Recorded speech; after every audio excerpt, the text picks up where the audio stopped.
कहानी की शुरुआत में हम चोई नाम के एक जीनियस स्टूडेंट को देखते हैं जो जानबूझकर क्लास में हमेशा 0 मार्क लाता है क्योंकि वो लोगों को अपनी आइडेंटिटी नहीं बताना चाहता कि वो एक जीनियस है। इसीलिए पूरी स्कूल में चोई का नाम 0 किंग रख दिया गया। आगे क्लास टीचर सभी स्टूडेंट को बताता है कि टीवी स्टेशन पर बहुत जल्द एक क्विज शो शुरू होने वाला है जिसे जीतने वाले को 35 मिलियन वॉन का प्राइज मिलेगा और क्विज में पार्टिसिपेट करने के लिए हर स्कूल से बस एक ही स्टूडेंट को चुना जाएगा। ये खबर सुनने के बाद चोई ने डिसाइड किया कि अब वो अपनी आइडेंटिटी और नहीं छुपाएगा वरना उसका बहुत बड़ा नुकसान होगा। आगे क्लास टीचर सभी स्टूडेंट का जीके टेस्ट लेता है और जिसे सबसे ज्यादा मार्क मिलेंगे उसे ही क्विज में भेजा जाएगा। अब सभी स्टूडेंट टेस्ट देने में बिजी हो गए लेकिन चोई टेस्ट के दौरान सो गया और जब टीचर ने अनाउंस किया कि 10 मिनट में टेस्ट खत्म होने वाला है तब चोई अपना नाम लिखता है और फिर आंसर लिखना शुरू करता है। 10 मिनट बाद टाइम खत्म होता है और सारे टीचर मिलकर पेपर चेक करते हैं। तब टीचर ने देखा कि ऐसे बहुत कम स्टूडेंट थे जो उस टेस्ट में पास हुए थे और उनमें से भी 1 या 2 स्टूडेंट को ही अच्छे मार्क मिले थे। लेकिन जैसे ही क्लास टीचर ने चोई का पेपर चेक किया तब वो हैरान रह गया। उसे देखकर बाकी टीचर भी अपना काम छोड़कर चोई का पेपर देखने लगे क्योंकि चोई ने सारे सवालों के जवाब बिल्कुल सही लिखे थे, वो भी बस 10 मिनट में, और आखिर में उसे पूरे 100 में से 100 मार्क मिलते हैं। ये देखकर सभी टीचर शॉक रह गए क्योंकि वो पेपर चोई का था जिसे हमेशा 0 मिलता था। ये खबर पूरे स्कूल में आग की तरह फैल गई। तब सभी स्टूडेंट चोई को हैरान होकर घूरने लगे कि उसने ये कैसे किया। तब हम चैन नाम के एक स्टूडेंट को देखते हैं जो क्लास में हमेशा फर्स्ट आता था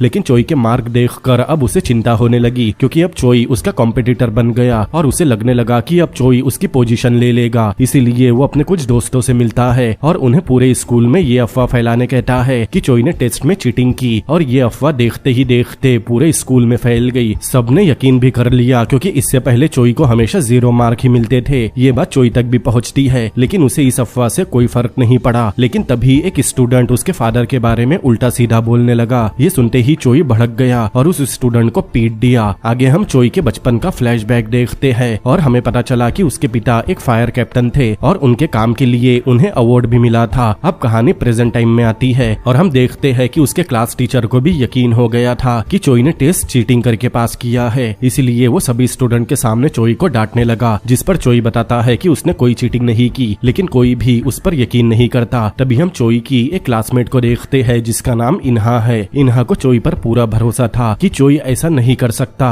दरअसल इन्हा चोई के बड़े भाई की बेटी मतलब उसकी भतीजी है, लेकिन दोनों एक ही एज के होने की वजह से एक ही क्लास में पढ़ते हैं। अब ऐसा क्यों है ये हमें आगे पता चलेगा। अब स्टूडेंट के साथ टीचर को भी लगने लगा कि चोई ने चीटिंग की थी, इसीलिए सबने मिलकर क्लास के टॉपर चैन को क्विज शो के लिए सेलेक्ट कर लिया। अब चैन सच में एक होनहार स्टूडेंट था, इसीलिए उसने क्विज का पहला राउंड जीत लिया। पहला राउंड जीतने के बाद चैन कैमरा की तरफ देखकर कुछ इशारा करता है और हमें पता चलता है कि चैन इन्हा को पसंद करता है, इसीलिए कैमरा में देखकर वो अपने प्यार का इजहार करने लगा। लेकिन इन्हा उसे बिल्कुल भी पसंद नहीं करती। अब पूरी क्लास चैन के जीतने को सेलिब्रेट करने लगा, लेकिन इन्हा अब भी उदास होकर चोई की चेयर को देखती है जो कि खाली थी। लेकिन आगे बढ़ने से पहले मैं आप लोगों के लिए लाया हूँ एक बहुत ही बढ़िया ऐप जहाँ आप दिन भर की बोरियत को झट से खत्म कर सकते हो बढ़िया बढ़िया ड्रामा देखकर। तो मैं लाया हूँ आपके लिए जो टीवी। यहाँ 1000 से भी ज्यादा शॉर्ट शो है, जैसे हिंदी, कोरियन, चाइनीज और वो भी हिंदी डब में। यहाँ आपको मिलेगा एक्शन, रोमांस, थ्रिलर, फैंटेसी, मतलब 2-2 मिनट के एपिसोड के साथ बड़ा फन। चलिए मैं आपको एक शो दिखाता हूँ। कौन है ये जिसने बुलडोजर ही रोक दिया? अपने हाथों से एक शहीद के विधवा को कैसे बचाएगा? वाह, ये बंदा कौन है? इसने ये नंगे हाथों से रोक लिया। कौन है ये जिसके आगे सब झुकते हैं? क्या है इसकी शक्ति? अब सब पलट जाएगा। भाई क्या खतरनाक शो है। आप असल में कौन है? देखिए रिटर्न ऑफ द कुंग फू मास्टर। भाई मजा आ गया। पूरा शो देखने के लिए डिस्क्रिप्शन में दी गई लिंक पर अभी क्लिक करें, फिर आप प्ले स्टोर से इसे आसानी से डाउनलोड कर सकते हो। लॉगिन करते ही आप सिर्फ ₹1 में जो पास लेकर 1000 से भी ज्यादा शो अनलॉक कर पाओगे। और इतना ही नहीं, जो टीवी लाया है गोल्ड उत्सव, जिसके अंदर आप फुल मेंबरशिप खरीदने पर जीत सकते हो 1 लाख का सोना। तो इंतजार क्या कर रहे हो, अभी जाओ और डाउनलोड करके जो टीवी का मजा उठाओ। तो चलिए अपने वीडियो पर वापस आते हैं। अब अगले दिन क्लास टीचर चोई को अपने ऑफिस में बुलाकर उससे एक अपोलॉजी लेटर लिखने कहता है, लेकिन चोई कहता है कि उसने टेस्ट में कोई चीटिंग नहीं की, इसीलिए वो कोई अपोलॉजी लेटर नहीं लिखेगा। आगे चोई टीचर से चीटिंग करने का प्रूफ मांगता है। तब टीचर कहता है कि पूरा स्कूल इस बारे में बात कर रहा है और यही उसके लिए सबसे बड़ा प्रूफ है। तब चोई की नजर स्टाफ रूम में एक फीमेल टीचर पर गई और उसके दिमाग में एक खुराफाती आइडिया आया। वो अपने क्लास टीचर को बताता है कि वो स्टाफ रूम से बाहर निकलते ही सबको ये बताएगा कि उन दोनों टीचर का आपस में अफेयर चल रहा है। ये सुनते ही चोई का क्लास टीचर भड़क गया। तब चोई कहता है कि अगर वो इल्जाम को गलत साबित नहीं कर सकता तब उसे भी अपना रेजिग्नेशन लेटर लिख देना चाहिए। इतना बोलकर चोई स्टाफ रूम से बाहर निकल गया। वही दूसरी तरफ पूरी क्लास चैन की जीत का जश्न मना रही थी और वो लोग केक काटने ही वाले थे। तभी क्लास में इन्हा आती है और केक के ऊपर स्पिट कर देती है और गुस्से से चैन का प्रपोजल रिजेक्ट करते हुए कहती है कि उन सबको चोई से माफी मांगनी चाहिए। तब चोई इन्हा से ये बात प्रूव करने कहता है कि चोई ने टेस्ट में चीटिंग नहीं की और वो सच में जीनियस है। इस बात पर दोनों में बहस होने लगी और आखिर में दोनों में बेट लगी कि अगर चोई निर्दोष साबित हुआ तब चैन चोई से माफी मांगेगा और क्विज का पहला राउंड जीतने पर जो प्राइज मिला है वो भी चोई के साथ शेयर करना होगा। और अगर इन्हा ये प्रूफ नहीं कर पाई कि चोई बेकसूर है तब चैन पूरी क्लास के सामने इन्हा को 10 थप्पड़ मारेगा। ये सब चोई भी छुपकर देख रहा था और अब उसे अपनी भतीजी इन्हा की इज्जत बचानी थी। अगले सीन में हम देखते हैं चोई के घर से बाहर जाते ही इन्हा उसके कमरे में गई और ऐसा कोई सबूत ढूंढने लगी जिससे ये प्रूफ हो जाए कि चोई सच में एक जीनियस स्टूडेंट है और उसने टेस्ट में कोई चीटिंग नहीं की। तब उसके कमरे में एक किताब मिलती है जिस पर लाइब्रेरी का स्टैंप लगा था, इसीलिए इन्हा लाइब्रेरी जाती है जहाँ उसे लाइब्रेरी के रिकॉर्ड से चोई के नाम की कई सारी लिस्ट मिली क्योंकि उसने बहुत सारी किताबें लाइब्रेरी से बोरो की थी। मतलब चोई ने उन सारी किताबों को पढ़ लिया था। ये देखकर इन्हा को अपनी आंखों पर यकीन नहीं होता क्योंकि वो चोई को हमेशा क्लास में सोता हुआ देखती थी। आगे इन्हा उन सारी लिस्ट की फोटोकॉपी बनाती है और उन्हें डेट वाइज अरेंज करती है। वही दूसरी तरफ चोई इन्हा की इंसल्ट होने से बचाने के लिए टीवी स्टेशन जाकर क्विज ज्वाइन करने का फॉर्म भरता है और इंटरव्यू देता है और बड़ी आसानी से सेलेक्ट भी हो जाता है। जिसके बाद अगले राउंड में चोई और चैन एक दूसरे के आमने सामने आते हैं और उस लाइव शो को सभी स्टूडेंट और टीचर भी देख रहे थे। अब क्विज शुरू होता है और पहले क्वेश्चन में ही चोई ने सभी को चौंका दिया। आखिर में होस्ट सबसे कठिन सवाल पूछता है और एक ऐसी बीमारी का नाम पूछता है जिसमें इंसान जब भी झूठ बोलता है तब उसे हिचकी आनी शुरू हो जाती है। साथ ही होस्ट एक हिंट भी देता है कि उस बीमारी का नाम एक फेरी टेल के कैरेक्टर पर रखा गया है। ये सवाल काफी टफ था और चैन को इसका जवाब नहीं पता था, लेकिन चोई बताता है इस बीमारी को पिनोकियो सिंड्रोम कहते हैं और ये बिल्कुल सही जवाब था। आगे होस्ट चोई से पूछता है कि क्या वो ऐसे किसी इंसान से मिला है जिसे पिनोकियो सिंड्रोम है। तब चोई बताता है कि वो ऐसी एक लड़की को जानता है जो बिना सोचे समझे कुछ भी बोल देती है और खुद को मुसीबत में डाल देती है। और यहाँ हमें पता चला कि चोई इन्हा की बात कर रहा है, मतलब ये बीमारी खुद इन्हा को है और चोई ये बात बचपन से जानता है। क्विज का अगला सवाल आता है कि जोडियाक कैलेंडर के हिसाब से ये कौन सा साल चल रहा है। ये सवाल सुनते ही चोई को अपना दर्द भरा बचपन याद आता है और कहानी फ्लैशबैक में जाती है। दरअसल चोई जब काफी छोटा था तब उसका असली नाम म्योंग था और उसका एक बड़ा भाई भी था जिसका नाम जे है। दोनों भाई अपने माँ बाप के साथ ही रहते थे और वो चारों अपनी जिंदगी में काफी खुश थे। लेकिन एक दिन एक फैक्ट्री में आग लग गई और चोई के पिता फायर फाइटर कंपनी में कैप्टन थे, इसीलिए वो अपनी टीम को लेकर उस फैक्ट्री में आग बुझाने पहुंच गए। तब फैक्ट्री का मैनेजर चोई के पिता को बताता है कि फैक्ट्री में 2 वर्कर अब भी फंसे हुए हैं, लेकिन मैनेजर ये नहीं बताता कि फैक्ट्री के अंदर डेंजरस केमिकल रखे हैं। अब चोई के पिता अपनी टीम को लेकर फैक्ट्री के अंदर गए, लेकिन ये किसी को नहीं पता था कि वो 2 वर्कर अपनी जान बचाकर पहले ही बाहर आ चुके थे और इन 2 वर्कर की गलती की वजह से ही फैक्ट्री में आग लगी थी। अब जैसे ही चोई के पिता अपनी टीम के साथ फैक्ट्री में गए, कुछ देर बाद उन केमिकल की वजह से एक बहुत बड़ा ब्लास्ट हो गया जिसमें सभी 9 फायर फाइटर की जान चली गई। इस इंसिडेंट के बाद फैक्ट्री के मैनेजर को पूछताछ के लिए पुलिस स्टेशन बुलाया जाता है। अब मैनेजर को पता था कि उसी की वजह से 9 लोगों की जान गई है क्योंकि उसने चोई के पिता को केमिकल के बारे में नहीं बताया था। इसीलिए वो पूछताछ में बताता है कि उसने फायर फाइटर कैप्टन मतलब चोई के पिता को उन केमिकल के बारे में बताया था और उन सबको अंदर जाने से मना भी किया था, लेकिन कैप्टन नहीं माना और सभी को लेकर फैक्ट्री के अंदर चला गया। ये बोलकर मैनेजर सारा इल्जाम चोई के पिता पर ही डाल देता है। आगे इन्वेस्टिगेशन करते समय पता चला कि फैक्ट्री में 8 डेड बॉडी मिली है, मतलब एक डेड बॉडी अब भी मिसिंग थी। तभी अचानक पुलिस वालों को एक आई विटनेस का कॉल आता है और वो बताता है कि उसने चोई के पिता को देखा है, जिसके बाद मीडिया उस आई विटनेस का इंटरव्यू लेती है। तब हमें पता चला कि वो आदमी झूठ बोल रहा था क्योंकि वो जोर जोर से हिचकियां ले रहा था क्योंकि उसे भी पिनोकियो सिंड्रोम नाम की बीमारी थी। अब इंटरव्यू देने के बाद मीडिया ने सारी बातों पर यकीन कर लिया और ये न्यूज आग की तरह फैल गई कि चोई के पिता ने अपने टीम को धोखा दिया और बस अपनी जान बचाकर वहाँ से निकल गए। तभी हम एक फीमेल रिपोर्टर को देखते हैं जिसे सच से कोई मतलब नहीं था, उसे बस चैनल की टीआरपी की पड़ी थी, इसीलिए वो अपने कैमरामैन से सारे इंटरव्यू को इस तरह से एडिट करने कहती है जिससे सबको ऐसा लगे कि चोई के पिता ही असली विलन है और उन्हीं की वजह से बाकी 8 फायर फाइटर की जान चली गई। अब जैसे ही एडिट हुई न्यूज पब्लिक के सामने आई तब पब्लिक बहुत भड़क गई और वो सब भी चोई के पिता को असली गुनाहगार समझने लगे और इसका खामियाजा चोई और उसकी फैमिली को भुगतना पड़ा। चोई और उसकी फैमिली जहाँ भी जाते लोग उनकी इंसल्ट करते और उन पर कचरा या अंडे फेंकने लगते और इसी वजह से चोई की माँ काफी ज्यादा डिप्रेशन में चली गई। एक रात चोई अपनी माँ के साथ समुद्र किनारे फायरवर्क देखने जाता है। फायरवर्क देखकर चोई काफी खुश था लेकिन वो आने वाले खतरे से पूरी तरह अनजान था। फायरवर्क देखने के बाद चोई की माँ उसे लेकर समुद्र में कूद गई लेकिन चोई का एक जूता ऊपर ही छूट गया। ये बात जब चोई के बड़े भाई को पता चली तब वो भागता हुआ समुद्र किनारे पहुंचा। उस समय काफी सारे रिपोर्टर भी वहां पहुंच चुके थे। तब चोई के बड़े भाई जे को वहां एक सुसाइड नोट और अपने छोटे भाई चोई का एक जूता मिला। अब जे को पता था कि ये सब मीडिया की वजह से हुआ है, इसलिए वो मीडिया वालों पर चिल्लाने लगा, लेकिन उस फीमेल रिपोर्टर को इससे कोई फर्क नहीं पड़ता और वो इस न्यूज को आगे भी टेलीकास्ट करती रहती है। अब चोई की माँ तो ऊपर वाले के पास चली गई थी लेकिन चोई को एक बूढ़े आदमी ने बचा लिया था और तब वो उस बूढ़े आदमी की फैमिली के साथ ही रहने लगा क्योंकि उस बूढ़े आदमी को अल्जाइमर था। इसीलिए वो चोई को अपना छोटा बेटा समझने लगा क्योंकि उसे लग रहा था कि चोई उसका वो बेटा है जो काफी समय पहले समुद्र में डूब गया था। आगे वो बूढ़ा आदमी चोई को अपने बेटे जेंग से मिलवाता है और बताता है कि जेंग अब से चोई का बड़ा भाई है, जिसके बाद बूढ़ा आदमी चोई को जेंग की बेटी इन्हा से मिलवाता है और इस तरह चोई को एक बड़ा भाई मिल गया जो उससे लगभग 20 साल बड़ा था और भतीजी के रूप में उसे इन्हा मिली जो उसी की एज की थी। लेकिन बूढ़े आदमी का बेटा जेंग चोई को पसंद नहीं करता था और वो नहीं चाहता था कि चोई उनकी फैमिली का हिस्सा बने। लेकिन जब जेंग ने देखा कि चोई उस बूढ़े आदमी को अपना पिता समझकर उसकी अच्छी देखभाल कर रहा है तब जेंग ने भी चोई को अपना छोटा भाई मान लिया। लेकिन चोई ने कभी अपनी असलियत किसी को नहीं बताई। एक दिन इन्हा और चोई मिलकर घर का टीवी रिपेयर कर रहे थे तब चोई को एक ऐसा सच पता चला जिससे उसके पैरों तले जमीन निकल गई। दरअसल जिस फीमेल रिपोर्टर ने चोई की फैमिली को पूरी तरह बर्बाद किया था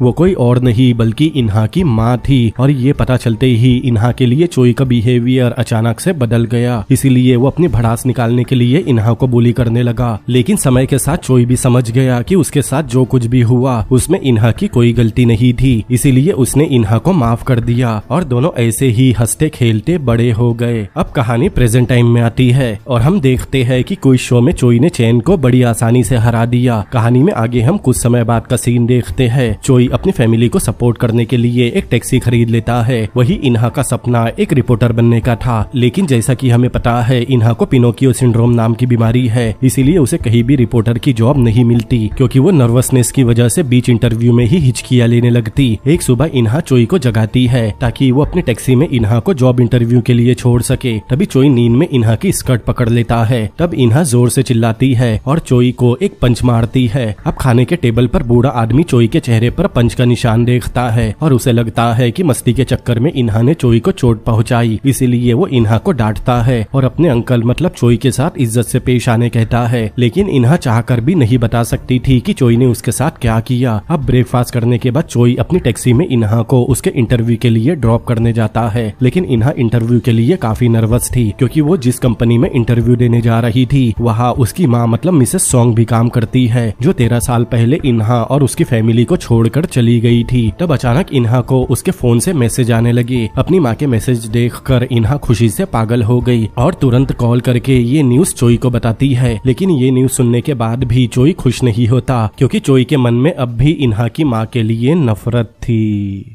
अब कंपनी में जाने के बाद इन्हा एक पोस्टर पर अपनी माँ का चेहरा देखती है जिसे देखकर इन्हा को काफी सुकून मिलता है। लेकिन जैसे ही इन्हा इंटरव्यू के लिए अपनी माँ के सामने बैठी तब हम देखते हैं उसकी माँ को अपनी बेटी से मिलकर कोई खुशी नहीं हुई बल्कि वो इन्हा को बस एक एम्प्लॉय की तरह ट्रीट करती है। वहाँ मिसेस सॉन्ग के अलावा और भी इंटरव्यूअर बैठे थे और उन्हें पता था कि इन्हा पिनोकियो सिंड्रोम नाम की बीमारी से जूझ रही है, इसलिए वो लोग इन्हा को बताते हैं कि वो कभी रिपोर्टर नहीं बन सकती। लेकिन इन्हा इंटरव्यूअर से कहती है कि असली रिपोर्टर वही होता है जो लोगों तक सही न्यूज पहुंचा सके और उसके काम के बीच में उसकी बीमारी नहीं आती। तब मिसेस सोंग इन्हा को एक टेस्ट देने कहती है कि अगर कुछ समय तक इन्हा ने अपनी हिचकियों को कंट्रोल कर लिया तो उसे हायर कर लिया जाएगा। लेकिन ये इन्हा का पहला टेस्ट था, इसीलिए वो नर्वस थी और इसीलिए वो टेस्ट में फेल हो गई। जिसके बाद मिसेस सोंग अपनी बेटी इन्हा से कहती है कि अगर वो एक अच्छी रिपोर्टर बनना चाहती है तो उसे बहुत सफाई से झूठ बोलना सीखना होगा, क्योंकि एक रिपोर्टर के लिए सच हमेशा झूठ का मोहताज होता है। और मिसेस सोंग को पता था कि इन्हा उनकी कंपनी में काम नहीं कर पाएगी, इसीलिए वो इन्हा को इंटरव्यू में फेल कर देती है। ये सुनकर इन्हा का दिल टूट गया, क्योंकि उसने सोचा नहीं था कि उसकी सगी माँ उसके साथ ऐसा व्यवहार करेगी। इसीलिए वो फोन में आए अपनी माँ के मैसेज को देखने लगी और उसे शक हुआ कि क्या वो मैसेज सच में उसकी माँ ने भेजे थे। तब उसे पता चला कि उसकी माँ ने बहुत पहले ही अपना नंबर बदल लिया था, मतलब उस नंबर को कोई और इस्तेमाल कर रहा था। आगे मिसेस सोंग अपनी बेटी से मिलती है। तब इन्हा बताती है कि वो अपनी माँ को बहुत मिस करती है। तब मिसेस सोंग इन्हा को गले लगाती है और धीरे से माफी मांगते हुए बताती है कि इन 13 सालों में उसके पास अपनी बेटी इन्हा को याद करने का समय नहीं था। इतना बोलकर मिसेस सोंग वहाँ से चली गई। लेकिन ये सुनने के बाद इन्हा पूरी तरह से बिखर चुकी थी, क्योंकि वो अपनी माँ से बहुत प्यार करती है और बदले में उसे भी उम्मीद थी कि उसकी माँ अपनी बेटी से मिलकर खुश होगी। लेकिन ऐसा कुछ भी नहीं हुआ। अब इन्हा को ये पता करना था कि उसकी माँ के पुराने नंबर से उसे किसने मैसेज किया, इसीलिए इन्हा उस नंबर पर कॉल करती है। तब दूसरी तरफ से एक आदमी कॉल रिसीव करता है। उसकी आवाज सुनकर इन्हा उस आदमी पर चिल्लाने लगी कि उसे इन्हा की फीलिंग के साथ खेलना नहीं चाहिए था। लेकिन वो आदमी कॉल पर एक भी शब्द नहीं कहता और कॉल कट होने के बाद वो इन्हा से माफी मांगता है। अब ये आदमी कौन है ये हमें कहानी में आगे पता चलेगा।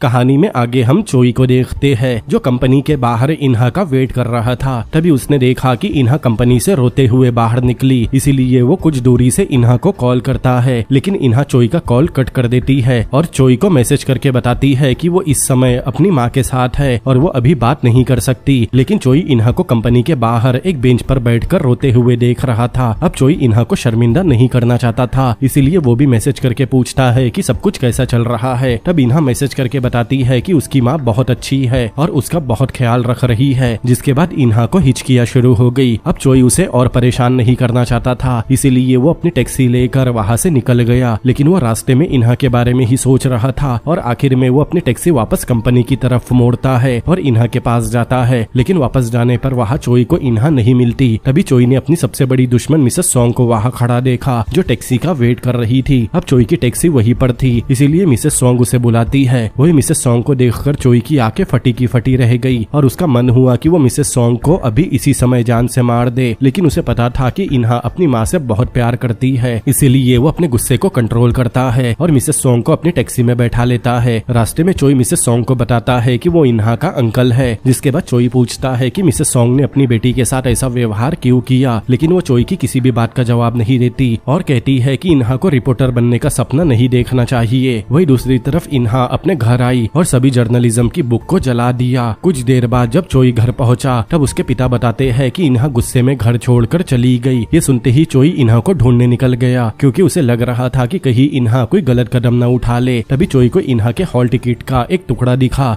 जिस पर इन्हा की फोटो थी। तब चोई ने देखा कि वो सारे टुकड़े एक बिल्डिंग से नीचे गिर रहे हैं। तब चोई समझ गया कि इन्हा जरूर उस बिल्डिंग की छत पर है। तब वो जल्दी से भागता हुआ उस बिल्डिंग की छत पर पहुंचा। उस समय इन्हा एक कपड़े के नीचे छुप कर बैठी थी। ऊपर जाने के बाद चोई बताता है कि वो सब कुछ जानता है कि उसके साथ कंपनी में क्या हुआ। ये सुनकर इन्हा और भी ज्यादा शर्मिंदा हो गई। उसे पता था कि चोई ने उसे सपोर्ट करने के लिए अपनी पढ़ाई बीच में छोड़ दी थी ताकि वो इन्हा का सपना पूरा कर सके, लेकिन वो अपनी बीमारी की वजह से हर बार फेल होती गई। इन्हा बताती है कि वो चोई पर अब और बोझ नहीं बनना चाहती, इसीलिए उसने अपनी सारी किताबें जला दी और रिपोर्टर बनने का सपना भी छोड़ दिया। तब चोई इन्हा का हाथ पकड़ता है और कहता है कि अब वो दोनों साथ में रिपोर्टर बनेंगे। कहानी में आगे हम देखते हैं चोई ने जर्नलिज्म की पढ़ाई करनी शुरू कर दी और साथ ही वो इंटरव्यू की तैयारी में इन्हा की मदद भी करने लगा। तब उसके बूढ़े पिता ने देखा कि चोई एक रिपोर्टर बनने के लिए काफी मेहनत कर रहा है और साथ ही इन्हा की मदद भी कर रहा है, इसीलिए वो भी चोई की मदद करने का सोचता है। और अगले ही दिन वो चोई को जबरदस्ती एक महंगे सैलून में लेकर गए और जब चोई अपना हुलिया बदलने में बिजी था तब उसके पिता चोई के लिए नए कपड़े और जूते खरीद लेते हैं। और आखिर में जब चोई बाल कटवा कर और नया सूट पहनकर अपने पिता के सामने आया तब उसके पिता चोई को देखते ही रह गए, क्योंकि चोई पहले से काफी ज्यादा हैंडसम लग रहा था।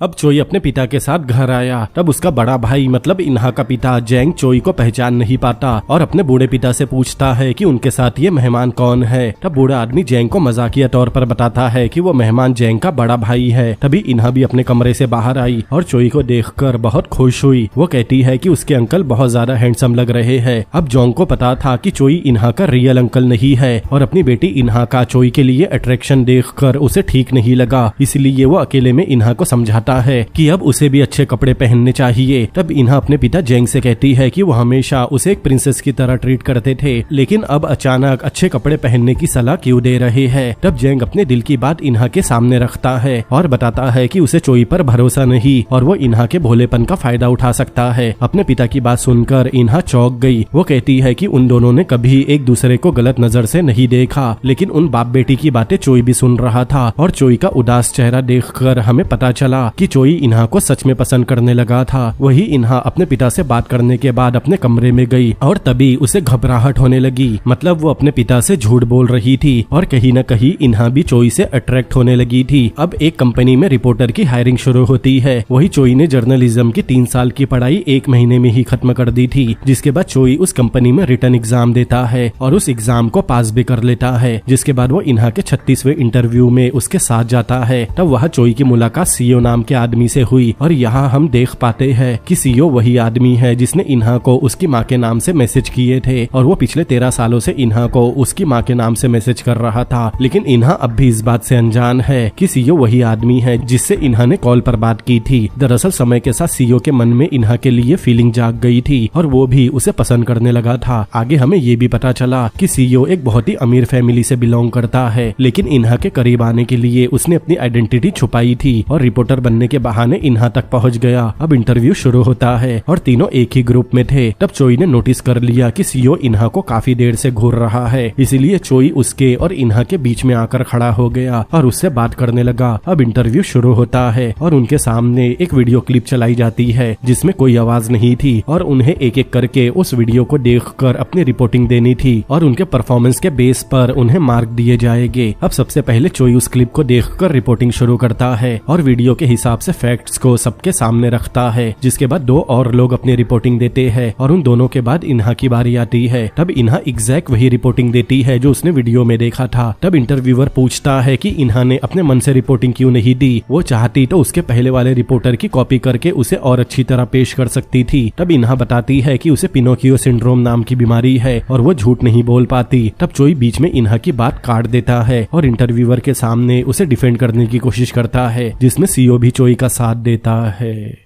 अब इंटरव्यू खत्म होने के बाद इन्हा को पता था कि वो पक्का रिजेक्ट होने वाली है और चोई की सारी मेहनत पानी में मिलने वाली है। तब चोई उसे शांत करने की कोशिश करता है और कहता है कि इन्हा को रिजेक्ट होने की टेंशन नहीं लेनी चाहिए। अब चोई और इन्हा को बात करता देख सीओ को जलन महसूस होने लगी। तभी इंटरव्यू के रिजल्ट भी आ जाते हैं और खुशकिस्मती से चोई और इन्हा दोनों ने ही इंटरव्यू पास कर लिया था। ये खबर सुनकर चोई के बूढ़े पिता भी काफी खुश होते हैं, लेकिन इन्हा के पिता को अब भी चोई से परेशानी होने लगी थी और वो इमेजिन करने लगे जिसमें चोई और इन्हा इंटीमेट हो रहे थे। वही दूसरी तरफ कंपनी में अब इंटरव्यू का दूसरा राउंड शुरू होता है, जिसमें सभी रिपोर्टर को एक केस का वीडियो दिखाया जाता है और उसके बाद सभी रिपोर्टर को उस केस के ऊपर एक दूसरे के साथ डिबेट करनी होगी। लेकिन चोई और इन्हा ने पहले ही प्लान कर लिया था कि वो एक दूसरे की बात नहीं काटेंगे। अब सभी के सामने स्क्रीन पर एक केस दिखाया जाता है, जिसे देखकर चोई दंग रह गया, क्योंकि वो 13 साल पुराना वही केस था जिसमें चोई के पिता इन्वॉल्व थे। वो न्यूज देखकर हमें पता चला कि 13 साल बाद उस फैक्ट्री के कंस्ट्रक्शन साइट पर चोई के पिता के कुछ अवशेष और उनकी नेम प्लेट मिली है, जिससे ये साबित होता है कि चोई के पिता अपनी टीम को छोड़कर वहाँ से भागे नहीं थे,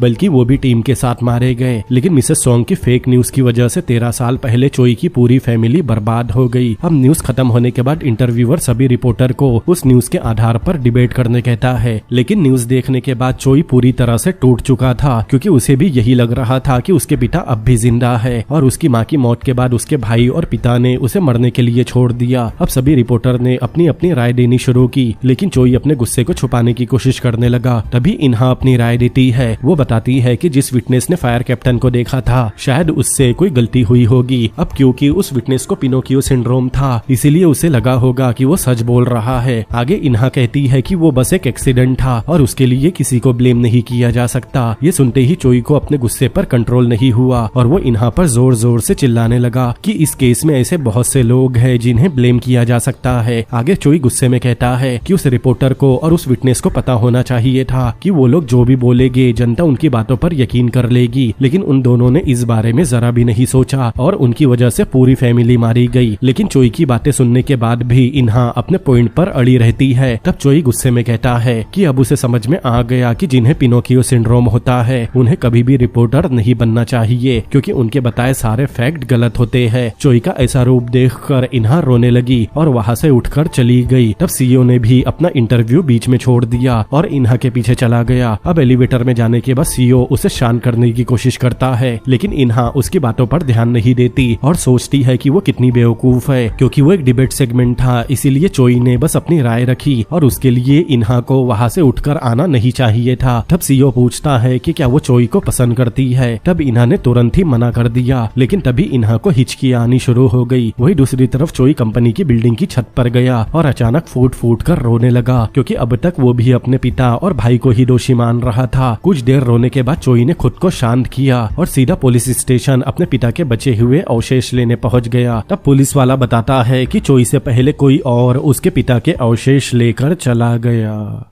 कहानी में आगे हम चोई के बड़े भाई जे को देखते हैं, जिसने अपने पिता के लिए फ्यूनरल रखा था और वो ही पुलिस स्टेशन से अपने पिता के अवशेष लेकर आया था। जिसके बाद जे अपनी फैमिली की पूरी फोटो देखकर रोने लगा, क्योंकि उसे लग रहा था उसकी पूरी फैमिली खत्म हो गई। इसीलिए उसने फैसला किया कि उसकी फैमिली को बर्बाद करने में जितने भी लोगों का हाथ है वो उन सबसे बदला लेगा। जे सबसे पहला टारगेट फैक्ट्री के मैनेजर को बनाता है, जिसने सारा इल्जाम उसके पिता पर डाल दिया था। इसीलिए जे मैनेजर का पता उठाता है और एक बार में जाता है जहां मैनेजर पार्टी कर रहा था। तब जे उसके पास जाकर गिरने की एक्टिंग करने लगा और चुपके से मैनेजर का वॉलेट चुरा लिया। जिसके बाद जे मैनेजर को वॉलेट लेने के लिए एक सुनसान जगह पर बुलाता है, लेकिन मैनेजर के वहां पहुंचने से पहले ही जे ने उसके लिए एक ट्रैप तैयार कर रखा था। कुछ देर बाद मैनेजर जैसे ही वहां पहुंचा वो एक गड्ढर में गिर गया, जिसे जे ने पहले ही ढक कर रखा था। मैनेजर के गड्ढर में गिरने के बाद जे गड्ढर का ढक्कन बंद कर देता है और ऊपर बहुत सारी ब्रिक्स रख देता है ताकि मैनेजर किसी भी हाल में बाहर ना आ सके।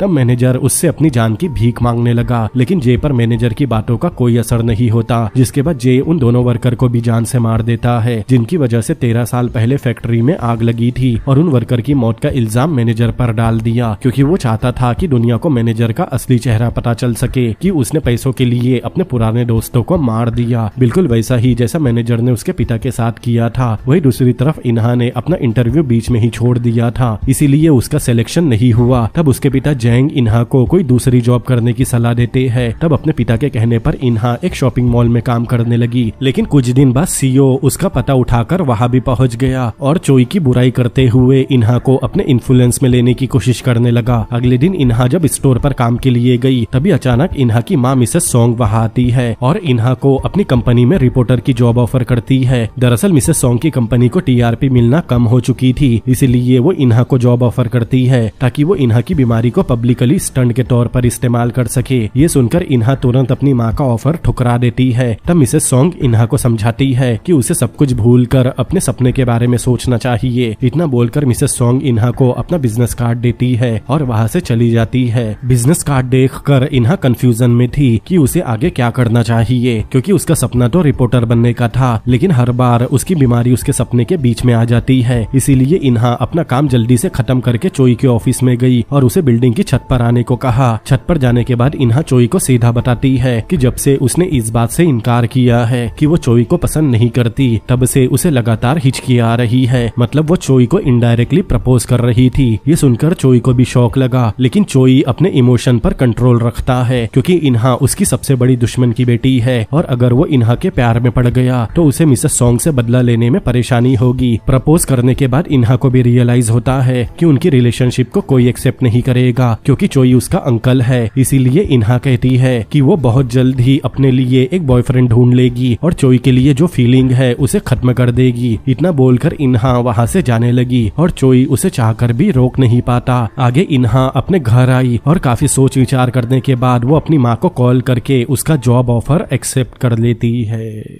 अगले दिन इन्हा जब अपनी माँ की कंपनी में पहुंची तब सीईओ भी उसका पीछा करते हुए उस कंपनी को ज्वाइन कर लेता है और इस तरह इन्हा भी रिपोर्टर बन गई। अब चोई दूसरी न्यूज एजेंसी में काम करता है, इसीलिए चोई और इन्हा एक दूसरे के कॉम्पिटिटर बन गए। अगले दिन टीम लीडर इन्हा और सीईओ को एक पुलिस स्टेशन में जाने कहता है ताकि वो लोग पुलिस से बात करके कोई नए और इंटरेस्टिंग केस के बारे में पता कर सके, जिससे उनके न्यूज चैनल को अच्छी टीआरपी मिलेगी। टीम लीडर उन दोनों को जल्द से जल्द पुलिस स्टेशन पहुंचने कहता है क्योंकि उस दिन बाकी कंपनी के रिपोर्टर को भी वही सेम टास्क दिया गया था और अगर जो पहले पहुंचेगा उसे सबसे पहले न्यूज मिलेगी। इसीलिए सीईओ और इन्हा भागते हुए पुलिस स्टेशन पहुंच गए। अब इत्तेफाक से चोई और उसकी पार्टनर यून को भी उसी पुलिस स्टेशन में भेजा गया था और वो दोनों भी भागते हैं और इन्हा से पहले पुलिस स्टेशन पहुंच जाते हैं। लेकिन वहां पहुंचने के बाद चोई ने देखा कि पुलिस स्टेशन में पहले से काफी सारे अलग अलग चैनल के रिपोर्टर थक हार कर बैठे थे। उन्हें देखकर चोई समझ गया कि इस काम में बहुत ज्यादा कंपटीशन है। तभी चोई की मुलाकात उसके पुराने क्लासमेट चैन से होती है जो अब एक पुलिस वाला बन गया था। तब चोई और चैन एक दूसरे से मिलकर खुश होते हैं। अब दोनों बातें कर ही रहे थे तभी वहाँ इन्हा और सीईओ भी पहुंच गए। तब चैन इन्हा और चोई को अपने साथ रिपोर्टर के लाउंज में ले जाता है जहाँ पुलिस वाले रिपोर्टर को न्यूज बताते हैं। लेकिन उस लाउंज की हालत काफी खस्ता थी कि कोई भी वहाँ न्यूज मिलने का वेट नहीं करता। इसीलिए अब चारों रिपोर्टर पुलिस ऑफिसर के पास जाकर उन्हें न्यूज देने के लिए रिक्वेस्ट करने लगे, लेकिन कोई भी उनकी बात नहीं सुनता और पुलिस वालों को डिस्टर्ब करने की वजह से उन चारों को बाहर निकाल दिया जाता है। लेकिन चोई कुछ ज्यादा ही होशियार था। वो जैसे तैसे एक कॉप को पकड़कर उससे पूछताछ करने लगा। वो अपनी कंपनी में वापस जाने से पहले एक न्यूज तैयार कर लेता है। अब इन्हा भी पीछे नहीं रहना चाहती थी, इसीलिए वो अपने पुराने दोस्त चैन से रिक्वेस्ट करती है। इन्हा के बार बार पूछने पर चैन उसे एक छोटा मोटा केस बताता है जिसमें एक मोटी औरत जिम में ज्यादा एक्सरसाइज करने की वजह से मर गई। अब इस केस की लीड मिलने पर इन्हा काफी खुश होती है। लेकिन तभी हम देखते हैं चैन जब वो औरत का केस इन्हा को बता रहा था तब दीवार की दूसरी तरफ से चोई की पार्टनर यून स्टेथोस्कोप लगाकर सारी बातें सुन लेती है और जल्दी से कॉल करके चोई को ये बातें बता देती है।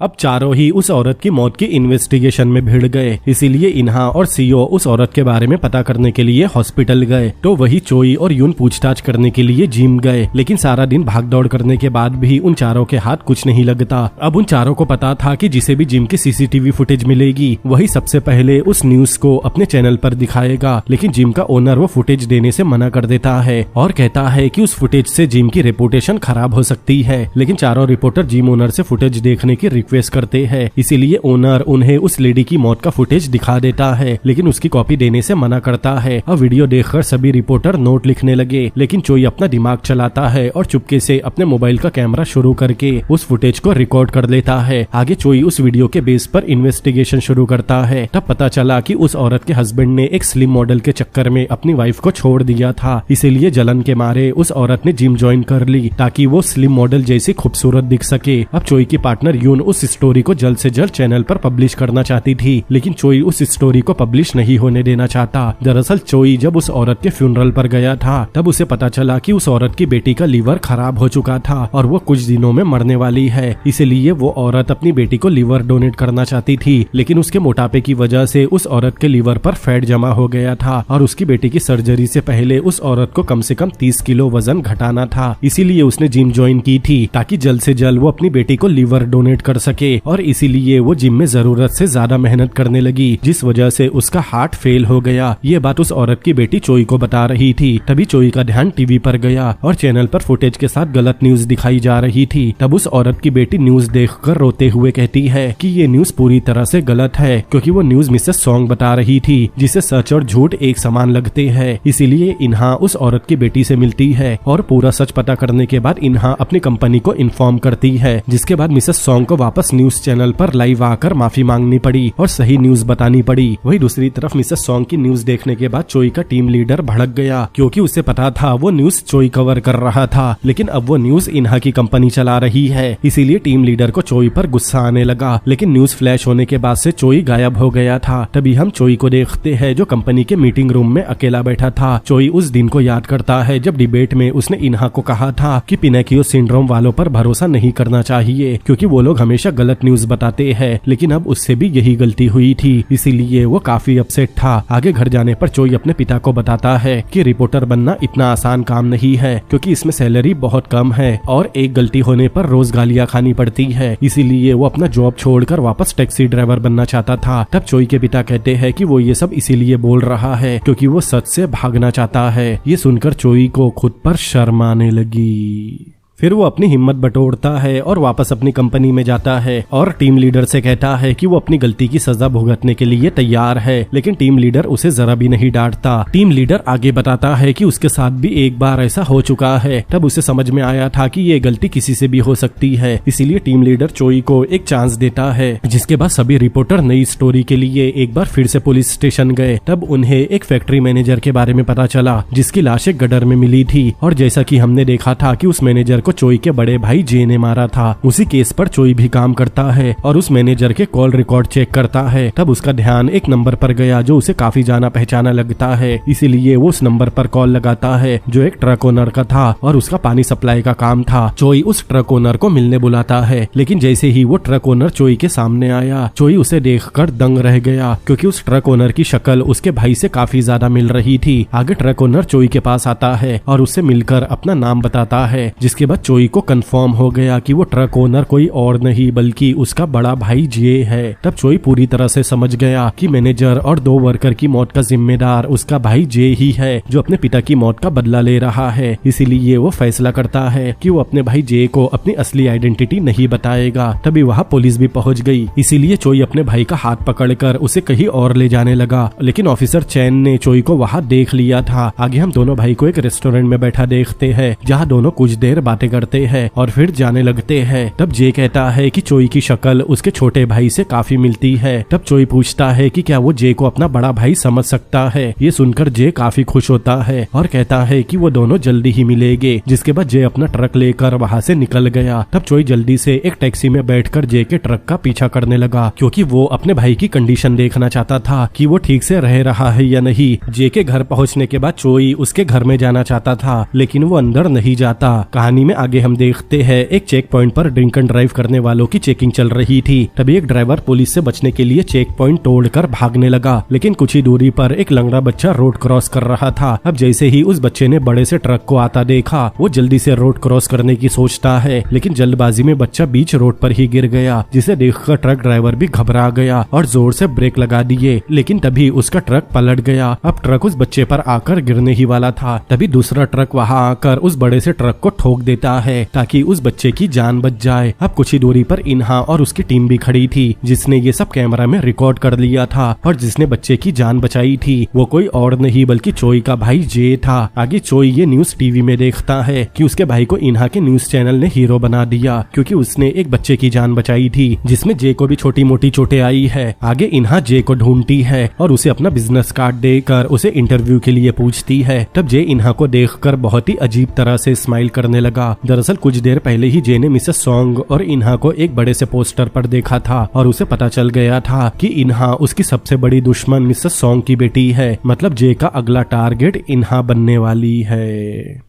वही दूसरी तरफ जब चोई को पता चला कि उसका भाई जे एक्सीडेंट की वजह से घायल हो गया है, तो वो तुरंत उसे देखने हॉस्पिटल भागता है। वही दूसरी तरफ जे इन्हा को इंटरव्यू देता है और बताता है कि उसने उस बच्चे की जान इसीलिए बचाई क्योंकि जे को उस बच्चे में अपना छोटा भाई नजर आ रहा था, जो काफी समय पहले दुनिया से चला गया। आगे जे बताता है कि 13 साल पहले एक गलत न्यूज की वजह से उसकी पूरी फैमिली बर्बाद हो गई और उसकी माँ ने सुसाइड कर लिया, और उस समय उसकी माँ के साथ उसका छोटा भाई भी था। तब जे इन्हा से से उस रिपोर्टर का नाम पूछती है जिसने उसके पिता के बारे में गलत न्यूज दिखाई थी। अब जे इन्हा को उसकी माँ के बारे में बताने ही वाला था, तभी वहाँ चोई भी पहुँच गया और इन्हा को जे के साथ देखकर समझ गया कि उसके भाई का अगला टारगेट इन्हा है। इसीलिए वो तुरंत इन्हा का हाथ पकड़ता है और बीच इंटरव्यू से इन्हा को जबरदस्ती हॉस्पिटल से बाहर लेकर आता है। इन्हा को लग रहा था कि चोई उससे उसका इंटरव्यू छीनना चाहता है। तब चोई बताता है कि जे बहुत खतरनाक आदमी है, इसीलिए वो इन्हा को जे से दूर रहने कहता है। लेकिन इन्हा कहती है कि जो आदमी एक अनजान बच्चे को बचाने के लिए अपनी जान जोखिम में डाल सकता है वो खतरनाक कैसे हो सकता है। लेकिन चोई को पता था कि उसके भाई जे का अगला टारगेट इन्हा है और वो ये बात इन्हा को बता भी नहीं सकता, इसीलिए वो इन्हा से बहुत प्यार से रिक्वेस्ट करता है और उसे जे से दूर रहने की सलाह देता है। तब चोई का ऐसा बिहेवियर देखकर इन्हा ने चोई पर यकीन कर लिया और कहा कि वो जे से दूर रहेगी और अब वो उसका कोई इंटरव्यू नहीं लेगी। वही दूसरी तरफ जे इन्हा के कैमरामैन से मिला और कहा कि वो लोग काफी समय बाद मिल रहे हैं। दरअसल ये वही कैमरामैन था जो पहले मिसेस सॉन्ग के साथ काम करता था, लेकिन अब वो इन्हा के साथ काम कर रहा है। जे को देखकर उसे सब कुछ याद आ गया कि कैसे उसने मिसेस सॉन्ग के कहने पर जे के पिता की न्यूज एडिट की थी। इसीलिए कैमरामैन जे से मिलकर काफी परेशान हो गया। आगे हम मिसेस सॉन्ग को देखते हैं जो जे की बहादुरी के बारे में न्यूज में बताती है कि कैसे जे ने एक छोटे बच्चे की जान बचाई। साथ ही मिसेस सॉन्ग फॉल्स न्यूज दिखाने के लिए लोगों से माफी मांगती है और प्रॉमिस करती है कि वो अब से सिर्फ सच दिखाएगी। आगे चोई जे से मिलने जाता है, तब वहाँ ग्लास पर उसके पिता के लिए कुछ अपोलॉजी लेटर लगे हुए थे जो लोगों ने चिपकाए थे। तब चोई वहाँ अपनी 13 साल पुरानी फैमिली फोटो देखता है जिसे देखकर उसकी आंखों में आंसू आ गए। तभी वहाँ जे भी पहुँच गया, लेकिन इस बार चोई को लेकर जे का बिहेवियर काफी बदला हुआ था। वो चोई के लाए हुए फूल भी डस्टबिन में फेंक देता है। दरअसल जे को पता चल गया था कि चोई एक रिपोर्टर है, इसीलिए वो उसके छोटे भाई बनने का नाटक कर रहा है ताकि उसे कोई अच्छी न्यूज मिल सके। और जे को रिपोर्टर से उतनी ही नफरत थी, इसीलिए चोई के लिए उसका बिहेवियर अचानक बदल गया। अब सब कुछ पता चलने के बाद चोई जे से आखिरी इंटरव्यू के लिए पूछता है, लेकिन जे चोई की रिक्वेस्ट को रिजेक्ट करके वहाँ से जाने लगा। तब चोई एक नाम लेता है और पूछता है कि क्या वो मून को जानता है। मून का नाम सुनते ही जे वही रुक गया, क्योंकि मून उस फैक्ट्री मैनेजर का नाम था जिसे जे ने जान से मार दिया था। चोई बताता है कि उसे पता है मैनेजर मून को जे ने ही मारा है। जिसके बाद चोई पूछता है कि आखिर जे चाहता क्या है, उसे लोगों से अपोलॉजी चाहिए या रिवेंज। तब जे चोई के करीब आता है और बताता है कि उसे किसी की अपोलॉजी नहीं बल्कि रिवेंज चाहिए। जिसके बाद वो चोई का फोन जिसमें रिकॉर्डिंग चल रही थी वो फोन आग में फेंक देता है और वहाँ से चला जाता है। लेकिन चोई वहाँ शांति से खड़ा था, क्योंकि फोन तो सिर्फ जे को चकमा देने के लिए इस्तेमाल किया जा रहा था, जबकि असली रिकॉर्डिंग चोई के टाई क्लिप के अंदर हो रही थी। अब चोई के पास जे का सारा कन्फेशन रिकॉर्ड हो चुका था, लेकिन वो रिकॉर्डिंग पुलिस को नहीं देता।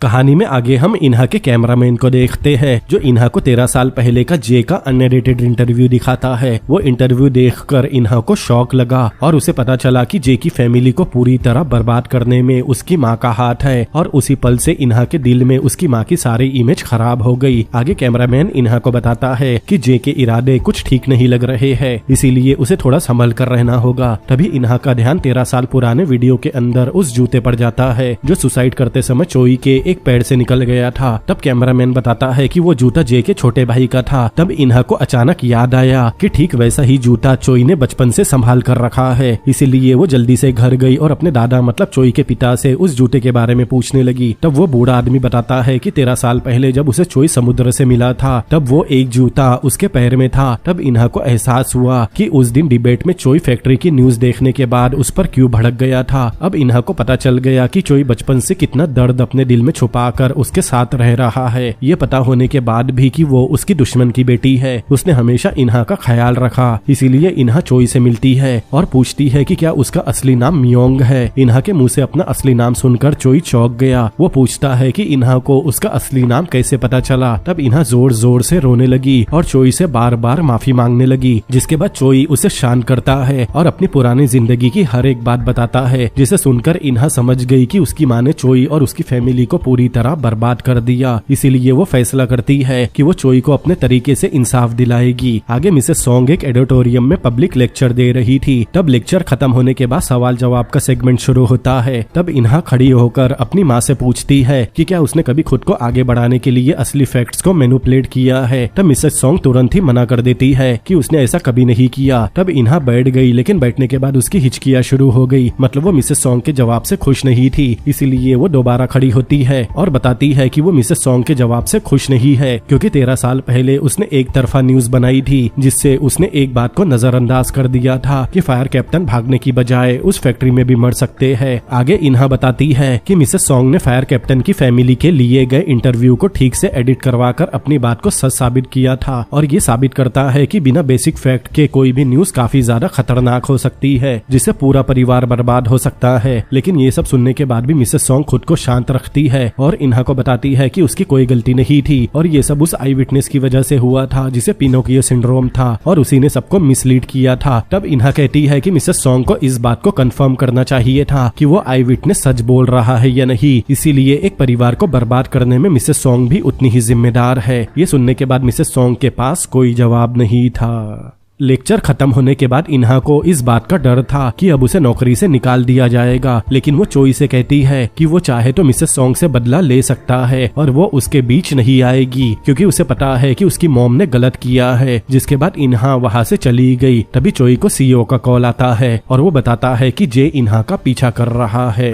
तब चोई भागता हुआ उस बिल्डिंग में गया और जे को इन्हा के पीछे जाते हुए देख लिया। उधर जे ने इन्हा को अकेले में पकड़ लिया और पूछने लगा कि इन्हा उसके परिवार के बारे में इतना सब कैसे जानती है, लेकिन इन्हा ने उसे कुछ भी बताने से मना कर दिया। तभी अचानक वहाँ चोई भी पहुँच गया और एन मौके पर इन्हा को अपने भाई जे से बचा लिया। तब जे चोई पर गुस्सा करने लगा, जिसके बाद चोई रोते हुए बताता है कि वो उसका भाई मियोंग है, लेकिन जे को चोई की बातों पर भरोसा नहीं होता, इसीलिए वो चोई को झूठ बोलने से मना करता है। तब चोई गुस्से में अपने भाई जे पर चिल्लाता है और कहता है कि झूठ तो बचपन में जे ने उससे कहा था। तब हम एक फ्लैशबैक देखते हैं जिसमें जे अपने छोटे भाई चोई को बताता है कि उनके पिता अब भी जिंदा है और एक दिन वो वापस जरूर आएंगे, जबकि जे को पहले से पता था कि उनके पिता की फैक्ट्री में मौत हो चुकी है। जिसके बाद चोई अपने भाई से अलग हो गया था और तब से वो यही समझ रहा था कि उसके पिता अब भी जिंदा है और उन्होंने चोई को हमेशा के लिए छोड़ दिया। अब कहानी प्रेजेंट टाइम में आती है। चोई की सारी बातें सुनने के बाद जे को यकीन हो गया कि चोई उसका छोटा भाई है। तब जे चोई को गले लगाता है और बहुत खुश होता है। इसके बाद जे अपने भाई चोई को एक रेस्टोरेंट में लेकर गया जहां वो चोई के बचपन का फेवरेट पिज्जा ऑर्डर करता है। जिसके बाद जे चोई से पूछता है कि समुद्र में गिरने के बाद वो कैसे बचा। तब चोई बताता है कि एक बूढ़े आदमी ने उसे समुद्र में डूबने से बचा लिया था। जिसके बाद उस बूढ़े आदमी ने चोई को अपने बेटे की तरह पाल पोस कर बड़ा किया। अब वो दोनों बातें कर ही रहे थे कि तभी वहाँ कुछ लोगों की भीड़ जमा हो गई जो जे से उसका ऑटोग्राफ लेने आए थे, क्योंकि पब्लिक की नजर में जे एक हीरो था जिसने अपनी जान पर खेल कर एक छोटे बच्चे की जान बचाई थी। आगे जे चोई को अपनी असली आइडेंटिटी बताने से मना करता है और साथ ही ये भी बताने से मना करता है कि वो दोनों भाई है, लेकिन चोई पूछता है कि जे ऐसा क्यों बोल रहा है। तब जे रोते हुए एक्सेप्ट करता है कि वो एक मर्डरर है और वो नहीं चाहता कि दुनिया चोई को एक खूनी के भाई के नाम से जाने। ये सुनकर चोई का दिल छन्नी हो गया, क्योंकि चोई को अब तक अपने भाई पर बस शक था। कहानी में आगे हम देखते हैं कंपनी की मीटिंग में चोई की पार्टनर यून बताती है कि वो जे के बारे में छानबीन कर रही है और बहुत जल्द उनके हाथों एक बड़ी न्यूज लगने वाली है। यून आगे बताती है कि जब वो पुलिस स्टेशन गई थी तब उसने स्टेथोस्कोप की मदद से ऑफिसर चेन की बातें सुनी, जिससे उसे पता चला कि फैक्ट्री मैनेजर के मर्डर केस में जे पुलिस वालों का प्राइम सस्पेक्ट है और बहुत जल्द पुलिस इस बारे में पता लगा लेगी। यून बताती है कि जे दुनिया की नजर में एक हीरो है, लेकिन जब उसी हीरो की एक डार्क साइड दुनिया को उनकी कंपनी के जरिए पता चलेगी तब उनकी टीआरपी आसमान छूने लगेगी। अब उस मीटिंग में चोई भी बैठा था और यून की सारी बातें सुन रहा था। वही टीम लीडर भी यून की बातों से इम्प्रेस हो गया और यून को उस केस पर काम करने की परमिशन दे दी। लेकिन इससे अब चोई की परेशानी और बढ़ गई, क्योंकि उसे पता था कि उसका भाई बहुत जल्द जेल जाने वाला है। इसीलिए मीटिंग खत्म होने के बाद चोई टीम लीडर को बताता है कि उसने जे से इस बारे में पहले ही बात की है और उसने अपना गुनाह पहले ही एक्सेप्ट कर लिया। लेकिन जे ने चोई को प्रॉमिस किया है कि वो इस केस में आगे और भी बड़ी न्यूज देने वाला है, जिससे उनकी कंपनी को काफी ज्यादा फायदा होगा। लेकिन अगर जे पकड़ा गया तो उन्हें कोई न्यूज नहीं मिलेगी। तब टीम लीडर यून के हाथ से केस लेकर चोई को दे देता है और इस तरह चोई अपने भाई को जेल जाने से बचा लेता है। आगे चोई अपने भाई जे के पास गया और उसे बदला लेने से मना किया, वरना उसे सारी जिंदगी जेल में बितानी होगी। लेकिन जे कहता है कि वो मिसेस सॉन्ग को कभी माफ नहीं कर सकता, क्योंकि उसने उनके पिता के मरने के बाद भी उन्हें विलन बना दिया और उनकी उनकी माँ की मौत का कारण भी मिसेस सोंग ही है। तब चोई पूछता है कि अगर जे को अपनी फैमिली की इतनी ही चिंता थी तो फायरवर्क वाले दिन वो उनके साथ क्यों नहीं आया। अगर वो उस दिन चोई और माँ के साथ होता तब शायद वो माँ को बचा सकता था। तब जे बताता है कि उस समय वो मिसेस सोंग से बात करने गया था कि वो उनके पिता के नाम को इस तरह बदनाम न करे। तब मिसेस सोंग ने जे का इंटरव्यू लिया, लेकिन उसने जे के इंटरव्यू को भी इस तरह एडिट किया जिससे सबको यही लगा कि उसके पिता फैक्ट्री से भाग गए थे। अब जे की बातें सुनकर चोई को रियलाइज हुआ कि वो बचपन से ही अपने भाई को गलत समझ रहा था, जबकि मिसेस सोंग की वजह से उसके भाई जे को भी काफी कुछ सहना पड़ा। चोई सोचता है कि अगर वो अपने भाई से थोड़ा पहले मिला होता तो शायद वो जे को मर्डर करने से रोक लेता। अपने भाई के मर्डरर बनने का दोषी भी चोई खुद को समझ रहा था। कहानी में आगे हम युन को देखते हैं जो एक रात पहले शराब के नशे में मिसेस सोंग की कंपनी में घुसकर सो गई थी। अगले दिन जब वो उठी तो वहाँ के लोगों की बातें सुनी और उसे पता चला कि बहुत जल्द मिसेस सोंग जे का इंटरव्यू लेने वाली है। युन ये बात चोई को बताती है। तब चोई समझ गया कि जे मिसेस सोंग को इंटरव्यू देने मान गया, मतलब वो मिसेस सोंग के साथ जरूर कुछ गलत करने वाला है। तभी अचानक चोई के फोन पर एक अननोन नंबर से मैसेज आया जिसमें लिखा था कि उसे जे के बारे में सब कुछ पता है। मैसेज में उस गडर की फोटो भी थी जहाँ जे ने मैनेजर को मारा था। तब चोई जल्दी से भागता हुआ अपने भाई के पास पहुंचा और उसे मिसेस सोंग के पास जाने से रोकने लगा। चोई जे से प्रॉमिस करता है कि वो मिसेस सोंग से अपने तरीके से बदला जरूर लेगा, लेकिन जे एक बार फिर चोई को मना कर देता है और उसका रास्ता रोकने के लिए चोई को पीटता भी है। दरअसल जे को पता चल गया था कि चोई इन्हा से प्यार करता है, इसीलिए वो उसकी माँ मतलब मिसेस सोंग को कभी नुकसान नहीं पहुंचा सकता। इसीलिए जे कहता है कि वो मिसेस सोंग को खुद अपने हाथों से खत्म करेगा। इतना बोलकर जे अपने ट्रक में बैठकर वहां से निकल गया।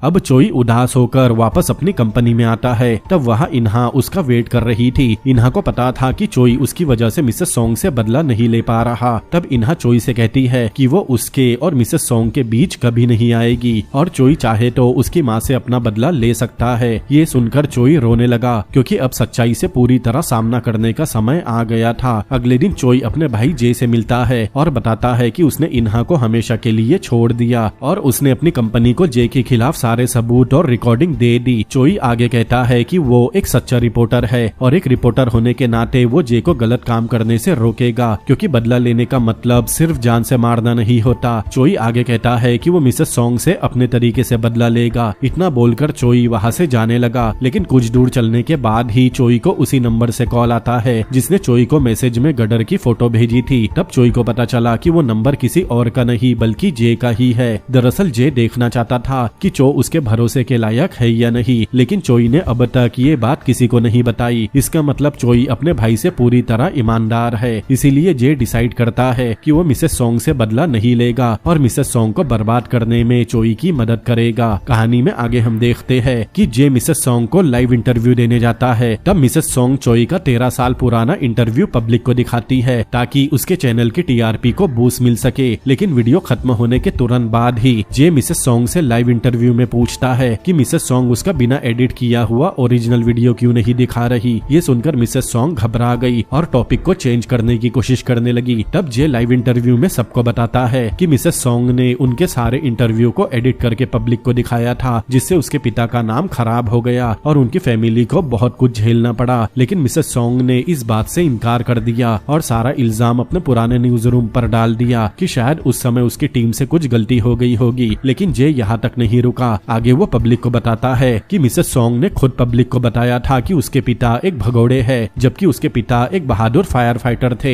जिन्होंने लोगों को बचाने के लिए अपनी जान तक दे दी। जे आगे बताता है कि वो एक मर्डरर है और उसने उस फैक्ट्री के मैनेजर और 2 वर्कर का खून किया है। लेकिन मिसेस सोंग टीआरपी बढ़ाने के लिए एक मर्डरर को हीरो बनाने में लगी है और इसी तरह मिसेस सोंग ने कई सारी स्टोरीज को मैनिपुलेट करके पब्लिक के सामने दिखाया है। वही दूसरी तरफ चोई उस जगह पर जाता है जहाँ जे ने मैनेजर का मर्डर किया था। वहाँ जाने के बाद चोई लाइव आकर बताता है कि जे ने उसे इंटरव्यू के दौरान बताया है कि उसी ने मैनेजर और उसके साथ के 2 वर्कर को जान से मारा है, क्योंकि उन्होंने 13 साल पहले खुद को बचाने के लिए सारा इल्जाम उसके पिता पर डाल दिया था। कहानी में आगे हम देखते हैं मिसेस सोंग की कंपनी के बाहर जे को पकड़ने के लिए काफी सारी पुलिस पहुंच गई थी। तब बिल्डिंग के बाहर आकर जे कहता है कि काश चोई उसे कुछ समय पहले मिल गया होता तो शायद वो किसी को जान से नहीं मारता और दोनों भाई एक साथ खुशी से रहते। ये सुनकर चोई अपने बड़े भाई के गले लग गया और जोर जोर से रोने लगा। अब पुलिस के साथ जाने से पहले जे चोई से कहता है कि वो आगे चलकर एक अच्छा रिपोर्टर बने और उसका अधूरा बदला पूरा करे। उधर उस बूढ़े आदमी को चोई की असलियत पता चल गई थी।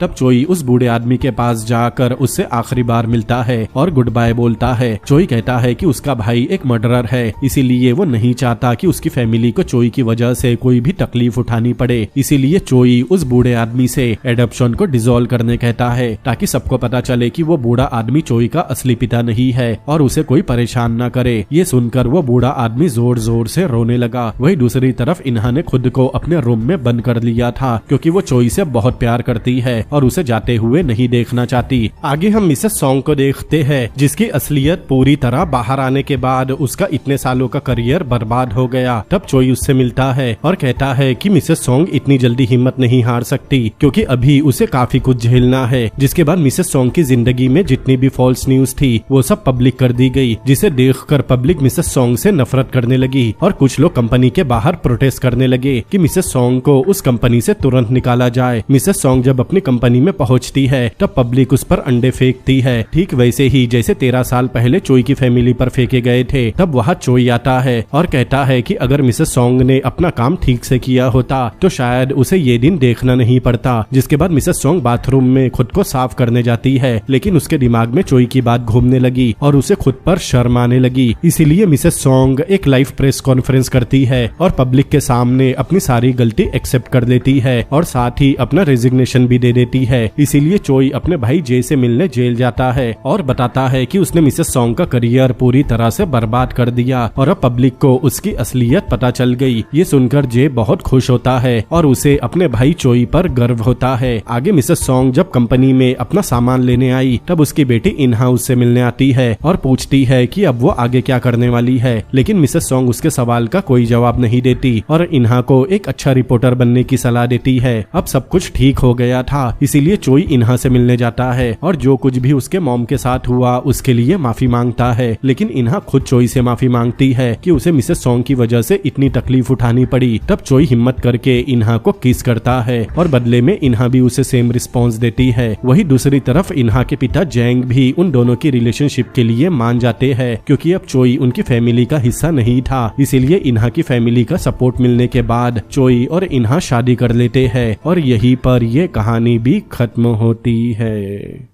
तो दोस्तों कैसी लगी आपको ये मूवी मुझे कमेंट करके जरूर बताएं और जो टीवी को एक बार चेक करना बिल्कुल ना भूले। और अगर ये वीडियो आपको पसंद आया हो तो इस वीडियो को लाइक करें, अपने दोस्तों के साथ शेयर करें और ऐसी और भी अमेजिंग मूवीज के एक्सप्लेनेशन देखने के लिए मेरे चैनल को सब्सक्राइब करें। तो मिलते हैं अगली बार किसी और अमेजिंग मूवी के एक्सप्लेनेशन के साथ। Peace out.